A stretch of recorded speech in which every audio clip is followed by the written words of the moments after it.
പ്രിയപ്പെട്ടവരെ, ഏറ്റവും പുതിയൊരു വീഡിയോയിലേക്ക് ഏവർക്കും സ്വാഗതം. അപ്പോൾ ഇന്നത്തെ വീഡിയോയിൽ പറയുന്നത് ക്ഷേമ പെൻഷൻ മസ്റ്ററിങ്ങുമായിട്ട് ബന്ധപ്പെട്ടുള്ള ഏറ്റവും പുതിയ അറിയിപ്പാണ്. അപ്പോൾ നമ്മുടെ ചാനൽ ആദ്യമായിട്ട് കാണുന്നവരാണെങ്കിൽ ചാനൽ ഇപ്പോൾ തന്നെ ഒന്ന് സബ്സ്ക്രൈബ് ചെയ്തേക്കുക. അതോടൊപ്പം വീഡിയോ ലൈക്ക് ചെയ്ത് കാണുക. ഈ വീഡിയോ പരമാവധി ആളുകളിലേക്ക് ഒന്ന് ഷെയർ ചെയ്ത് കൊടുക്കുക. കാരണം സാധാരണപ്പെട്ട ആളുകൾക്കൊക്കെ തന്നെ പെൻഷൻ മുടങ്ങാതിരിക്കാൻ വേണ്ടി ഈ ഒരു വാർത്ത അവരിലേക്ക് എത്തേണ്ടതായിട്ടുണ്ട്. അപ്പോൾ അതുകൊണ്ട് തന്നെ ഇത് വാർഷിക മസ്റ്ററിംഗ് ആണ്. അപ്പോൾ കൃത്യമായിട്ട് എല്ലാവരും ചെയ്യേണ്ടതാണ്. അതുകൊണ്ട് തന്നെ പ്രധാനപ്പെട്ട വാർത്ത തന്നെയാണ്. അതുകൊണ്ടാണ് ഒന്ന് ഷെയർ ചെയ്യാൻ പറയുന്നത്. അപ്പോൾ നിങ്ങളുടെ വിലയേറിയ അഭിപ്രായങ്ങളും നിർദ്ദേശങ്ങളും സംശയങ്ങളും ഒക്കെ തന്നെ നമ്മുടെ വീഡിയോയുടെ കമൻറ്റ് ബോക്സിൽ രേഖപ്പെടുത്താൻ മറക്കാതിരിക്കുക.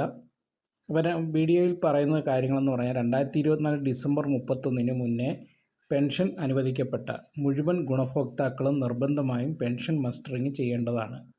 അല്ലാത്ത പക്ഷം പെൻഷൻ വിതരണം തടസ്സപ്പെടുന്നതാണ്. പെൻഷൻ മസ്റ്ററിംഗ് ചെയ്യേണ്ട അവസാന തീയതി 2025 ആഗസ്റ്റ് 24 അവസാന തീയതി.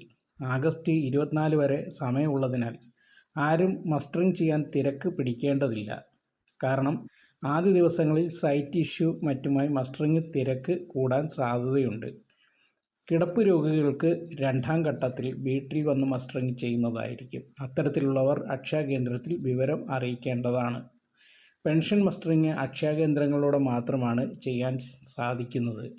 ആയതിനാൽ അക്ഷയ കേന്ദ്രങ്ങളെ മാത്രമേ ഇതിന് സമീപിക്കാൻ കഴിയൂ. ആധാർ കാർഡുമായി നേരിട്ട് അക്ഷയ കേന്ദ്രത്തിൽ എത്തി പെൻഷൻ പുതുക്കാവുന്നതാണ്. അക്ഷയ കേന്ദ്രത്തിൽ പെൻഷൻ പുതുക്കുന്നതിനുള്ള സൗകര്യം ഏർപ്പെടുത്തിയിരിക്കുന്നു. ഏതെങ്കിലും കാരണവശാൽ ഈ മസ്റ്ററിംഗ് ചെയ്യാൻ കഴിയാത്ത ആളുകൾ അത് നിങ്ങളുടെ പെൻഷൻ ഏത് തരത്തിലുള്ള ക്ഷേമനിധി ബോർഡുകളുടെ പെൻഷനാണെങ്കിൽ അതാത് ഓഫീസുകളിൽ ലൈഫ് സർട്ടിഫിക്കറ്റ് സമർപ്പിക്കേണ്ടതാണ്. അതല്ലാത്ത ആളുകളാണെങ്കിൽ തദ്ദേശ സ്വയംഭരണ സ്ഥാപനങ്ങളിൽ നിന്ന് പെൻഷൻ വാങ്ങിക്കുന്നവരാണ്. തദ്ദേശ സ്വയംഭരണ സ്ഥാപനങ്ങൾ എന്ന് പറയുമ്പോൾ പഞ്ചായത്ത്, മുനിസിപ്പാലിറ്റി, കോർപ്പറേഷൻ എന്നീ തദ്ദേശ സ്വയംഭരണ സ്ഥാപനങ്ങളിൽ നിന്ന് ആണ് ഈ പെൻഷൻ വാങ്ങിക്കുന്നതെങ്കിൽ ആ തദ്ദേശ സ്വയംഭരണ സ്ഥാപനങ്ങളിൽ പെൻഷൻ മസ്റ്ററിംഗ് പരാജയപ്പെടുന്നവർ ലൈഫ് സർട്ടിഫിക്കറ്റ് ഹാജരാക്കേണ്ടതാണ്.